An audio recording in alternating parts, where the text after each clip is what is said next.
Mesdames, Messieurs, ce soir, nous allons assister à une cérémonie qui n'a rien d'une révolution, mais tout d'une succession monarchique. Le roi abdique, le dauphin s'avance, même couronne, même politique, mêmes erreurs, seule la tête change, le corps demeure. Et cette dérive monarchique se vérifie dans les chiffres. Mesdames, Messieurs, depuis le début de l'année, la dette de la collectivité s'aggrave de 5 millions d'euros chaque mois, de 170 000 euros chaque jour. Dans une famille, on appelle ça le surendettement. Ici, au sein de ce conseil municipal, on appelle ça une bonne gestion. Depuis le début du mandat, les dépenses de personnel ont augmenté de 26%. C'est près de 10 millions d'euros en quelques années. Soyons honnêtes, si on gérait une entreprise comme vous gérez cette collectivité, nous aurions mis la clé sous la porte en quelques mois.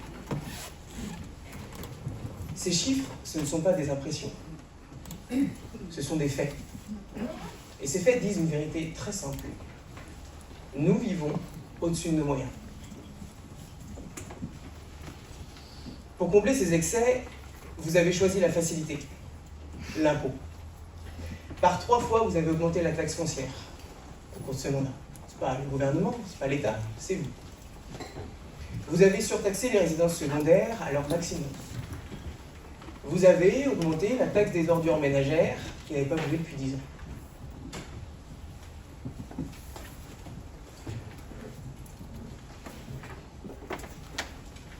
Colbert disait qu'il fallait plumer loi sans trop la faire créer. Avec le stationnement payant toute l'année, les Sablais sont devenus les touristes de leur propre ville. Ce qui était annoncé comme une simple mesure de régulation est devenu une taxe déguisée. Habitants, commerçants, artisans, tout le monde paye.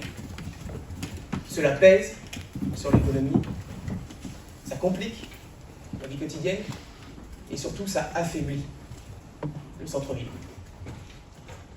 Pour vous, la poche des Sablais est un puissant frein. Et ce n'est pas fini. On nous a promis un complexe sportif à 20 millions d'euros. Nous aurons l'Arena et ses annexes à 120 millions d'euros, soit 6 fois plus que prévu.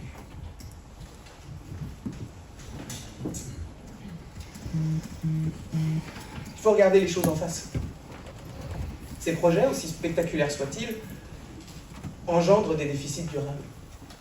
Dans quelques années, l'Arena coûtera 2 millions d'euros de déficit par an. 2 millions d'euros de déficit par an. C'est une réalité qu'aucune communication ne peut effacer. Aucune. Vous aviez promis rigueur et responsabilité, vous avez livré dépenses et frivolité. Vous avez trahi les engagements de la fusion et vous avez surtout, je vous le dis, cramé la caisse en un mandat. Le résultat, une ville transformée en zone de loisirs au détriment de la qualité de vie de ses habitants,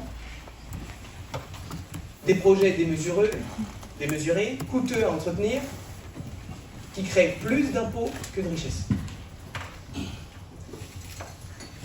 Face à ce constat, je ne me résigne pas. Il y a une autre voie qui est possible, fondée sur 3 exigences, simples mais essentielles. La première, le travail. Pour financer toutes ces infrastructures, donc services, il va falloir créer de la richesse.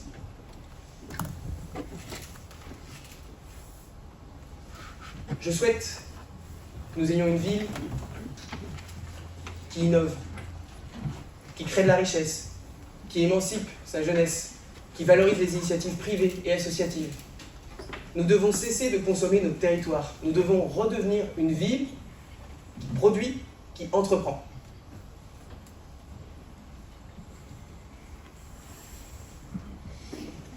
C'est pourquoi je veux assainir nos finances par Parce que maîtriser nos finances, c'est maîtriser notre destin. C'est un gage de liberté et de prospérité. Ce qui est valable pour notre pays est valable pour notre vie. La deuxième exigence, c'est l'exemplarité. Je ne crois pas aux baronnies locales. Je crois à la République. Je crois au respect de la loi, à la liberté de la presse, à une action publique qui rassemble au lieu, comme aujourd'hui, de diviser.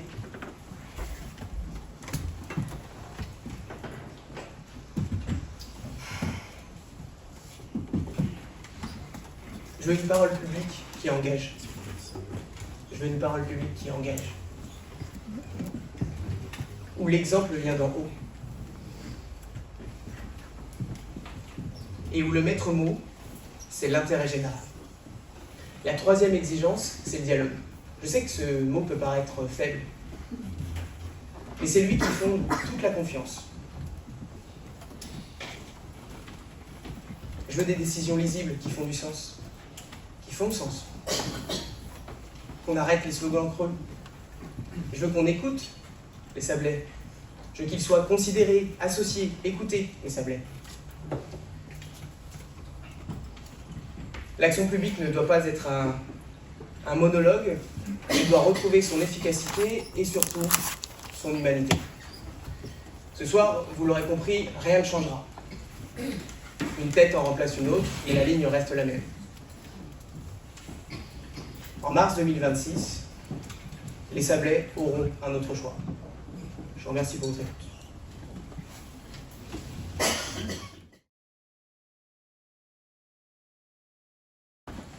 Y a-t-il d'autres interventions? Oui. Monsieur Révallon?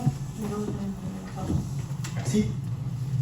Bon, puisque mon collègue s'est levé pour ce moment solennel, je vais faire de même. Pardon, pourquoi Jean-Marc Latin?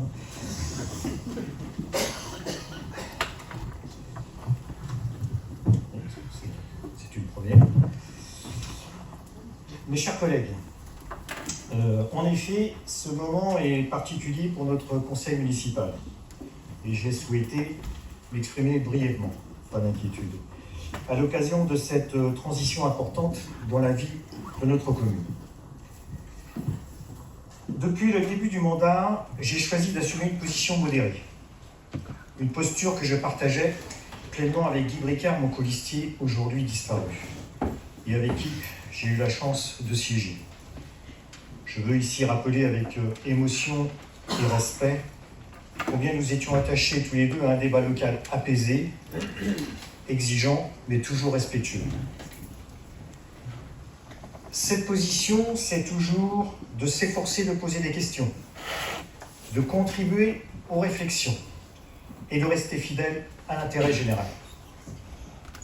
J'ai toujours pensé, et il partageait cette pensée avec moi, que le débat démocratique gagne en force lorsqu'il reste ouvert, respectueux et constructif.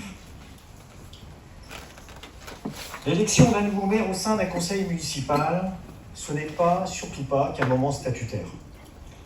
C'est aussi l'occasion d'ouvrir un nouveau chapitre dans notre manière de travailler ensemble.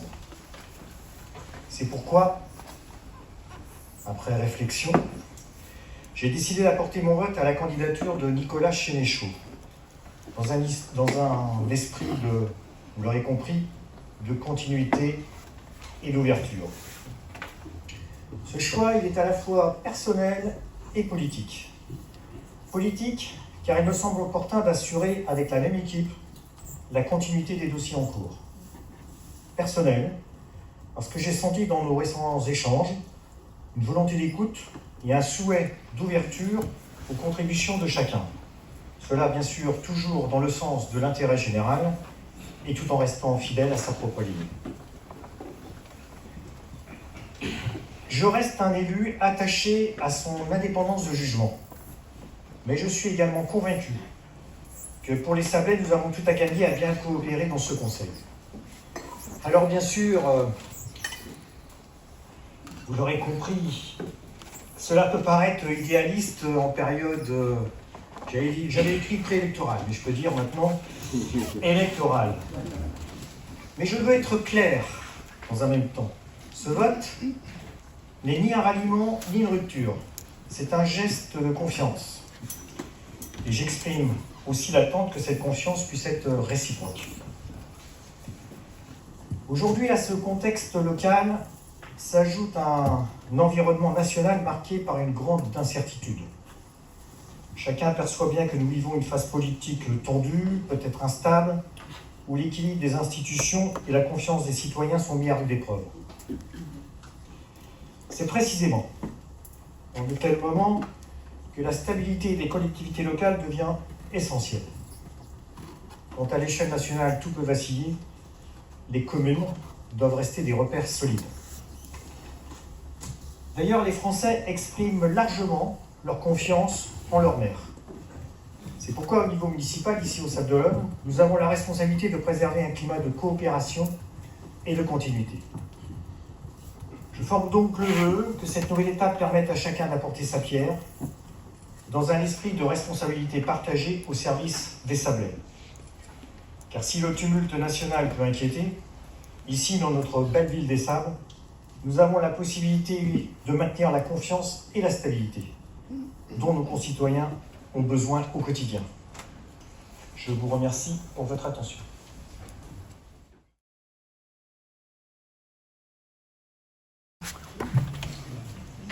Merci Maricette. Je n'avais pas prévu de prendre la parole, mais je ne peux pas laisser tout dire et tout entendre ce soir.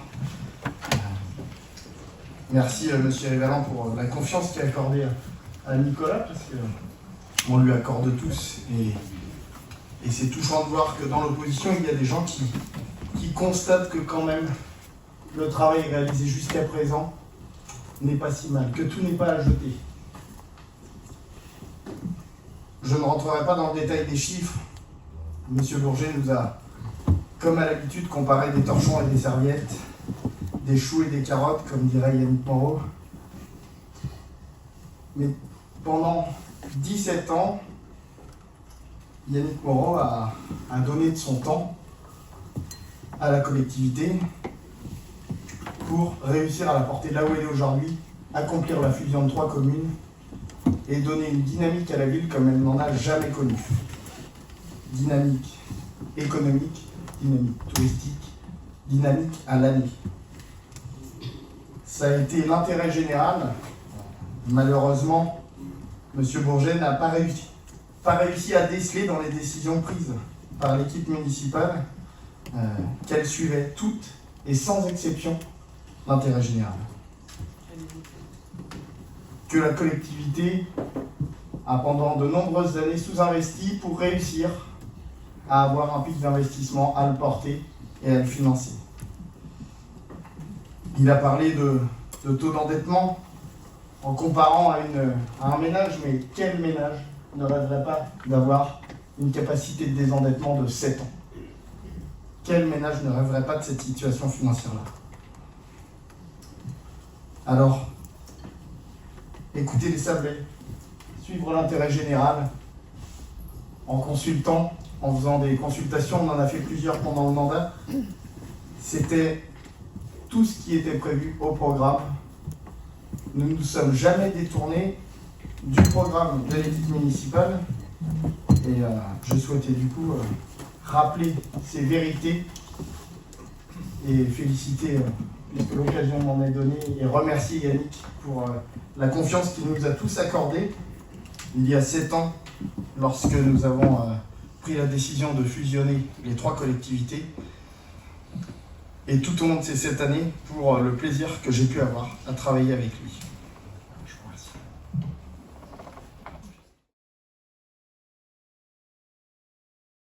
Autres interventions? Oui, Lucette. Eh bien, moi, c'est à Yannick que je m'adresse ce soir. Je me souviens de l'arrivée de ce jeune homme, déjà décidé, volontaire, déterminé. C'était il y a 17 kilos. Avec déjà 2 qualités qui font ton identité. Visionnaire et débonnaire, capacité à se projeter et capacité à rassembler, conviction affirmée et capacité d'entraînement. Car oui, toi qui n'es pas franchement pour le mariage pour tous, tu auras célébré sans doute le plus grand mariage pour tous de France. La fusion de nos 4 communes, la création de notre agglomération à 5 communes, la mutualisation des services avec nos 1200 agents. C'est cela sans doute avoir un double cœur. À l'époque, tu ne disais pas « tout commence en Finistère », mais ça ronronne à Olonne. Il suffit de voir aujourd'hui le chemin parcouru pour se rendre compte de ce que tu as su réaliser. Ce qui est moins évident, parce que malgré ta stature, tu sais être taiseux quand il s'agit de livrer ton intimité. Ce sont les sacrifices auxquels tu as consenti pour en arriver là. Le temps pris à ta famille, les heures de boitage, les réunions à rallonge, ta présence permanente sur le terrain, sans répit et sans anonymat.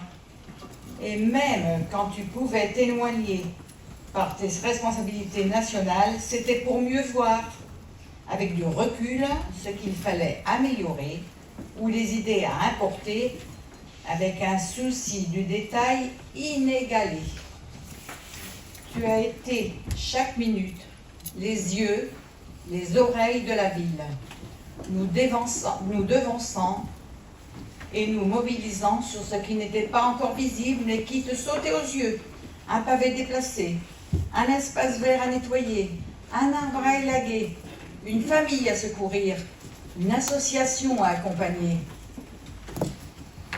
Ton héritage, c'est surtout celui-ci. Et il mettra d'accord ceux qui ne te portent pas dans leur cœur. On ne peut pas plaire à tout le monde, ou dans ce cas, on ne fait pas de politique. Tu nous as appris à placer au-dessus de tout l'intérêt général, par-delà les intérêts particuliers.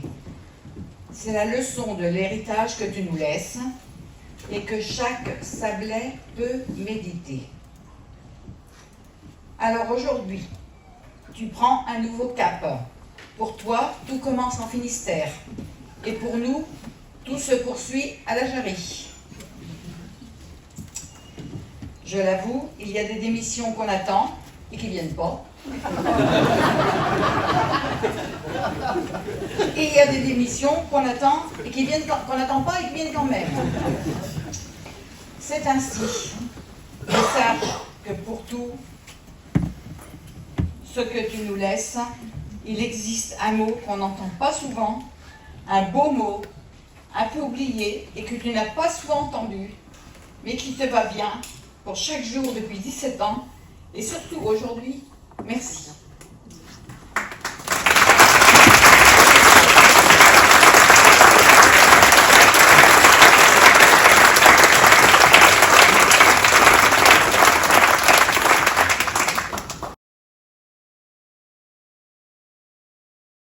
Un peu atypique de te parler sans te regarder, Yannick. Lucette a tout dit. On pourrait s'arrêter là, ou on pourrait rester ensemble 3 heures de plus afin que chacun prenne la parole, mais nous allons procéder autrement.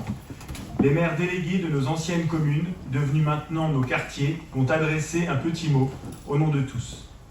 Nous sommes ici dans le quartier d'Olonne, donc je commence. Oui, je suis un peu chauvin. Mais c'est normal, le quartier d'Olonne, c'est le plus beau. C'est un beau symbole que ce conseil se tienne ici, au manoir de la Jarry. C'est toi qui as fait de ce lieu notre mairie, notre médiathèque, notre parc, qui est parfait pour organiser des manifestations telles que le barbecue géant. Si tu n'étais pas venu ici, il y a 17 ans ou 17 kilos, nous serions dans un bâtiment vétuste, tournant le dos au parvis d'église, et ici ce serait un lotissement et un logis délabré, livré aux ronces. C'était écrit, mais tu ne l'as pas admis. Tu as hissé le drapeau vert, Olonne naturellement, pour flotter au-dessus de nos marais, de notre forêt, de notre clocher, qui est le plus ancien de la ville, et de notre havre d'Olonne, le port historique. Tu as donné pour toujours au quartier d'Olonne une place à part dans notre ville nouvelle des Sables d'Olonne, une place d'honneur. Le temps des projets est de plus en plus long. De temps en temps, nous avons vraiment la sensation que l'on fait tout pour nous ralentir, mais on ne lâche rien. Alors oui, le cœur d'Olonne n'est pas fini, et nous savons combien tu aurais aimé qu'il le soit. Mais il avance et montre déjà le visage de ce que tu as rêvé et bâti. Un bourg vivant, commerçant, animé et habité.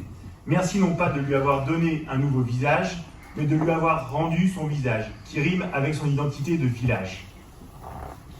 Tu laisses aussi à Olonne un visage tourné vers l'avenir et vers la vie, la vannerie, avec le parc de l'Arena, cœur battant de nos associations sportives et culturelles, un vrai catalyseur pour nos émotions. Sans oublier Numérimer, l'espadon derrière Olonne Espace, notre nouvelle école René Guicalou, signe de notre dynamisme et de notre jeunesse, notre beau parc des Chirons si agréable. Comme si en plus de créer à ton arrivée à Olonne le Festival de la Magie, tu avais piqué à David Copperfield ou Philippe Bonneman leur baguette magique. Tu as changé la ville sans la renier. Tu l'as fait grandir sans qu'elle se perde. Tu l'as unie sans qu'elle s'oublie. Alors oui, merci pour ce que tu as réalisé ici, dans chacune des rues que tu as parcourues. La belle avenue François Mitterrand est toujours là, c'est l'histoire. Les rues Solzhenitsyn, Charette et Beltrame sont apparues, c'est aussi l'histoire. Parce que tu as toujours voulu l'équilibre, le passé combiné à l'avenir, l'équilibre entre les quartiers, les saisons et les générations. Et il y a la rue des anciens maires, que j'irai parcourir en pensant à toi. Car toi aussi, désormais, tu entres dans notre histoire. C'est d'autant plus vrai lorsque l'on fait le choix de transmettre le flambeau comme tu le fais, avec générosité et élégance. Une histoire qu'on n'a pas fini d'écrire et dans laquelle tu gardes une place à part et où tu seras toujours le bienvenu. On pourra poursuivre nos échanges sur l'urbanisme, où ton souci du détail, ou ton exigence sur la qualité de notre habitat et du logement de nos nouveaux sablets sont inspirants. Oui, tu seras toujours le bienvenu dans ce havre d'Olonne qui demeure pour toujours, même si tu largues les amarres, ton port d'attache. Merci Yannick.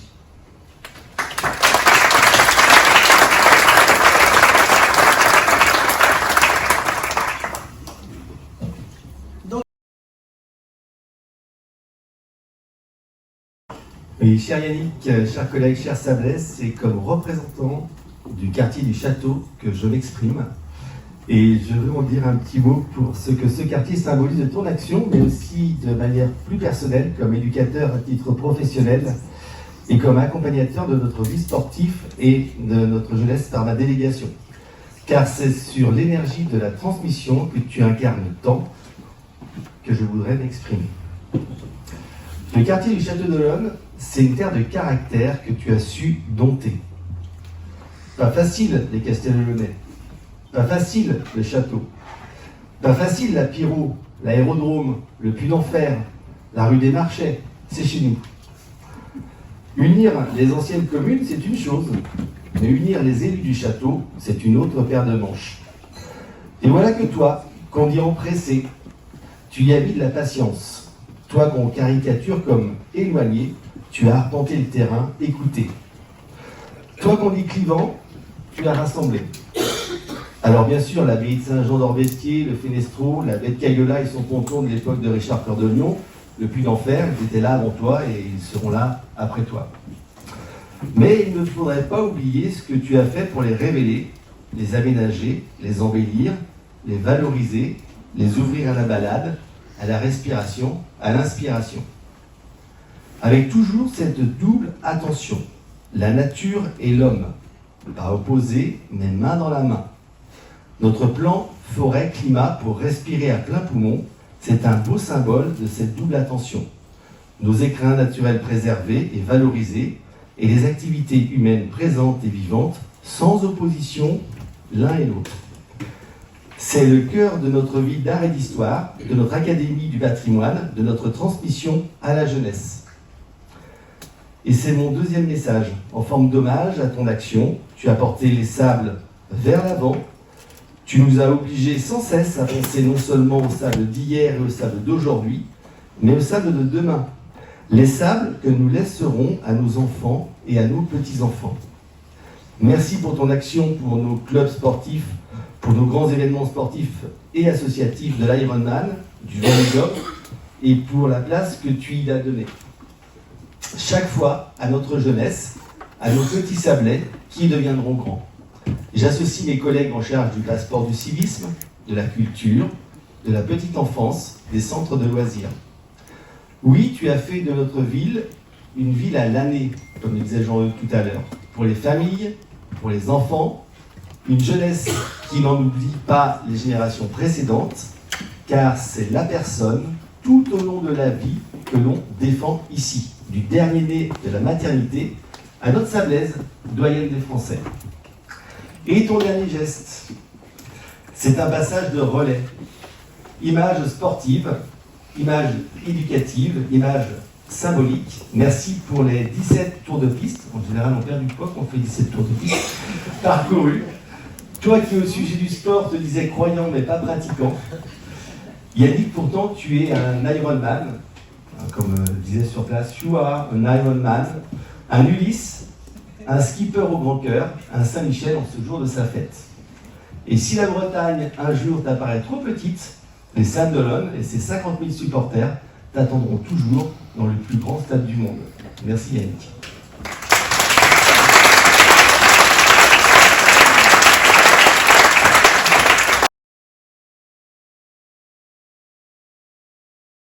Nous avons perdu trop d'êtres chers pour que je sois trop longtemps sur ce registre.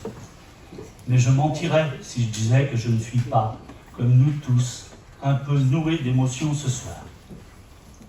Oui, si je prononce ces quelques mots ce soir, en tant que maire délégué de la Chaume, je n'oublie pas pour autant, loin de là, que d'autres auraient sans doute été plus légitimes que moi. L'occasion m'est donnée de les faire descendre un peu du ciel, où ils sont bras dessus, bras dessous pour ce moment avec nous. Bien évidemment, il s'agit de Nicolas et Armel. Comme ils nous manquent aujourd'hui, mais comme ils sont présents. Tous les trois, nos deux amis du ciel et toi, notre ami de la terre et même du Finistère maintenant, vous nous laissez le même message qui marque votre parcours au service des autres dans l'engagement politique. Première leçon, nous ne sommes que de passage, nous devons un jour ou l'autre, humblement, laisser la place à ceux qui suivront, dans un état si possible meilleur que celui qu'on a trouvé. Deuxième leçon, il faut travailler avec sérieux, mais sans trop se prendre au sérieux. Ce ne sont pas ceux qui prennent l'air le plus grave qui font le plus avancer les choses. Un peu d'humilité, beaucoup d'humour, c'est le même mot. Voilà la recette d'un parcours politique qui peut compter. Et la troisième leçon, c'est l'action politique. C'est savoir laisser une empreinte là où on est passé. Ne pas travailler seulement pour les choses qui passent, mais aussi pour les choses qui durent. Mettre un peu de solide dans notre société liquide, de durable dans notre époque éphémère, laisser un peu d'épaisseur, de hauteur, de profondeur dans nos paroles et dans nos actes politiques. Grâce à toi, Yannick, grâce à vous, Les Sables, c'est une ville un peu à part. Une ville sûre, belle, active, accueillante, rayonnante. Une ville qu'on regarde, qu'on imite, qu'on cite, qu'on envie. Et si au lieu de se plaindre, on prenait un peu le temps de s'en rendre compte? Notre exception sablaise, notre cité aux airs de petite principauté, il faut la chérir. Il faut aussi la protéger, parce que nous ne sommes pas une île coupée du reste du monde. Chez nous aussi, on peut vite être submergé. Chez nous aussi, tout ce qui a été bâti peut s'émietter comme un château de sable. Ce qui est sûr, Yannick, tu peux compter sur nous. C'est la moindre des choses que nous puissions te rendre. Pour maintenir notre unité, notre volonté de continuer, c'est une équipe soudée et solidaire autour de son nouveau capitaine. Au nom de tous, au nom de la Chaume, berceau de la cité avec son chenal et sa grande bordée, sa tour d'Arundel et son bassin d'Ombray, sa villa Charlotte et son prieuré, son poisson à roulettes et son petit marché, sa salle des fêtes rénovée et ses quais animés, ses sauveteurs, ses pêcheurs, tous copains comme cochons, mais aussi ses aînés et ses écoliers. Tout simplement, un grand merci.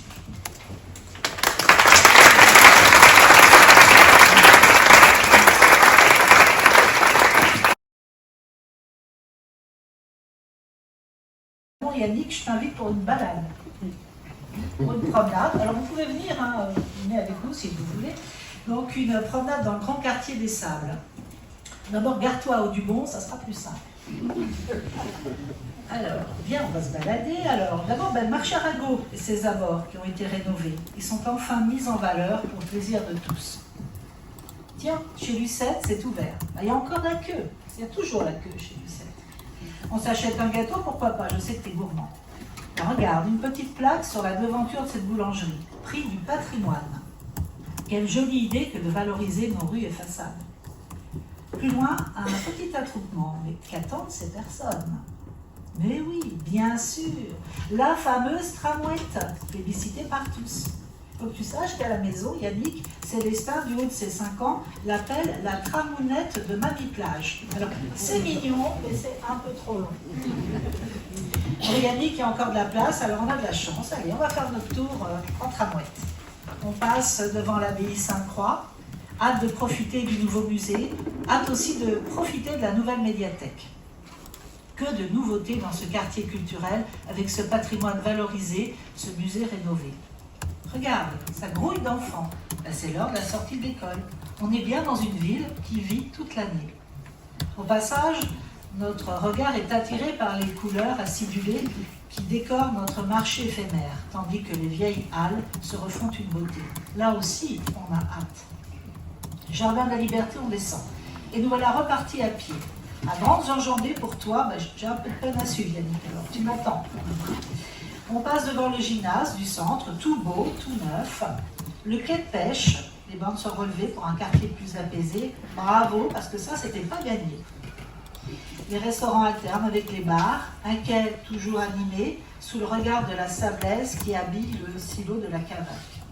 On arrive à la base de mer, qui elle aussi va faire peau neuve. Les travaux de la thalassothermie sont terminés. Au sable, on est des pionniers. Et nous voilà sur le Remblai. La plus belle baie du monde pour nous, Sablais.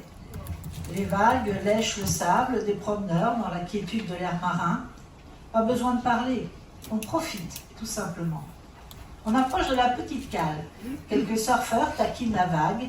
Un peu plus loin, le mur forme lui aussi une vague et chasse la mer pour protéger notre belle cité. Nous foulons de nouveaux pavés. Le Remblai ne s'arrête plus à la Rivière. Il va aller au-delà de la place de Strasbourg. Puis au loin, on voit le carrefour des présidents. Un petit signe de la main pour saluer Ulysse.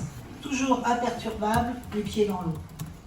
Mais il faut revenir au du bon, Yannick. Ce soir, c'est la soirée d'accueil des nouveaux arrivants. Et ils sont nombreux. Normal, ils ont tout compris. La sécurité, le dynamisme, une vie à l'année, le tout équilibré pour une vie avec une réelle qualité. Il a fallu une vision, de l'action, de la détermination pour que tout demeure et se transforme, se métamorphose. Merci Yannick. Tu nous quittes, pourtant on se retrouvera, toujours. Car ce n'est pas à l'autre bout de la terre que tu pars, c'est juste dans le Finistère.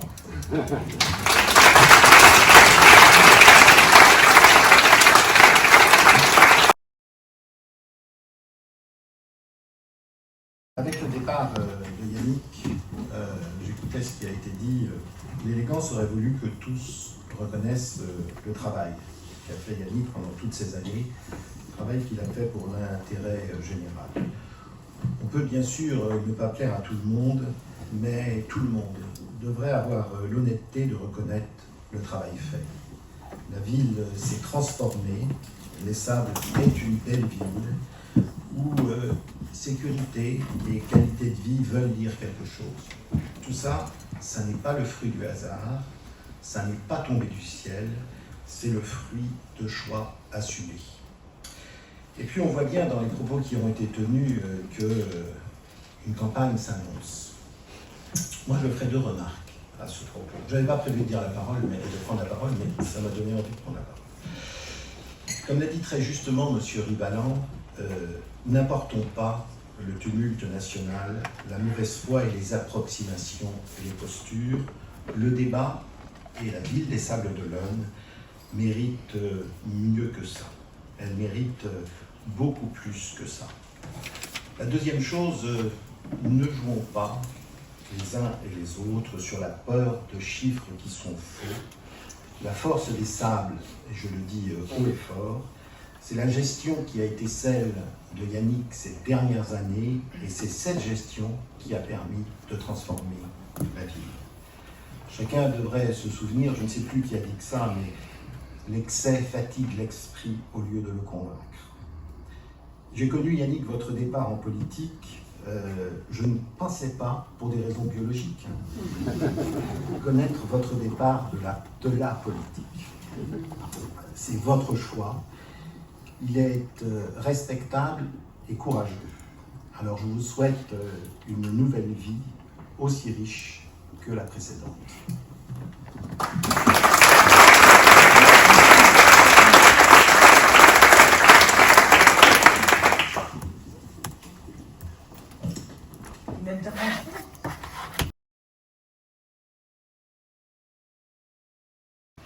Permettez-moi pour commencer, de saluer l'élégance de la plupart des orateurs qui se sont exprimés avant moi.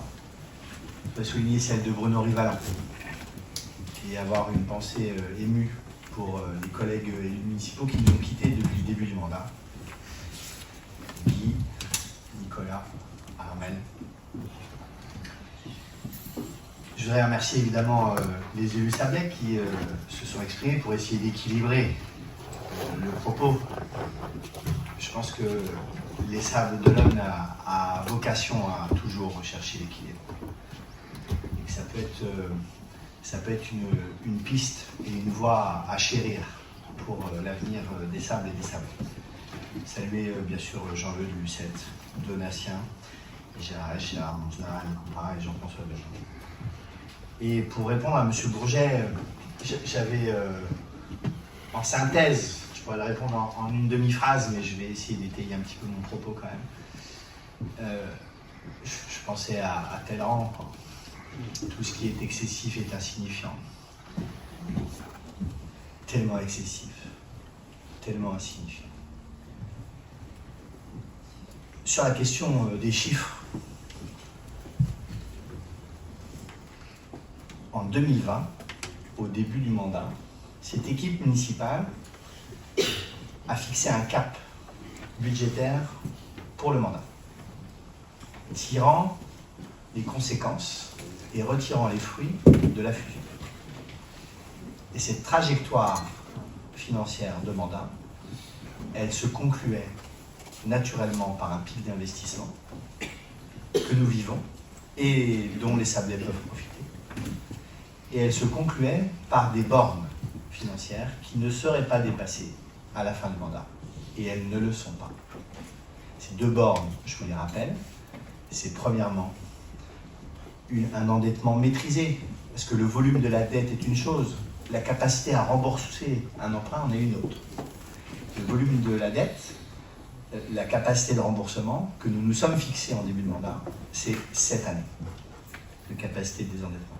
Et nous y serons. La deuxième borne financière que nous sommes fixés, c'est de donner à l'équipe municipale qui viendra après nous, au lendemain des élections municipales, une capacité d'autofinancement supérieure en 2026 à ce qu'elle était en 2020. Et ce sera le cas. Et ces deux bornes, ce sont celles que nous avons adoptées pour la ville comme pour l'agglomération. Après, je voulais apporter quelques éléments de réponse plus généraux pour dire à M. Bourget que la caricature, la lecture d'un prompteur ne font pas d'un candidat un candidat crédible. La caricature, la torsion de la réalité, la lecture d'un prompteur ne vous hisse malheureusement pas à la hauteur de ce moment. Je ne sais pas ce que les Sablais décideront à l'avenir de faire, parce qu'il m'arrive parfois, depuis quelques années, de proposer. Les Sablais disposent. Il m'arrive parfois, dans cette enceinte, de proposer au conseil municipal et au conseil communautaire. Et les conseils disposent. Je ne sais pas de quoi l'avenir sera fait.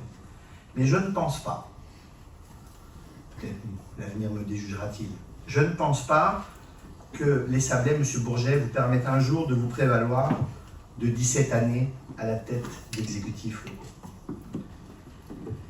Et peut-être que la fin d'un parcours politique éminemment critiquable, mais sincère, énergique, engagé, aurait pu vous inspirer un peu plus d'humilité. Alors, au pessimisme forcené, à la roger-gicalisation du débat public local, moi je préférerais toujours l'enthousiasme, l'optimisme, l'énergie de notre équipe et la joie de Nicolas.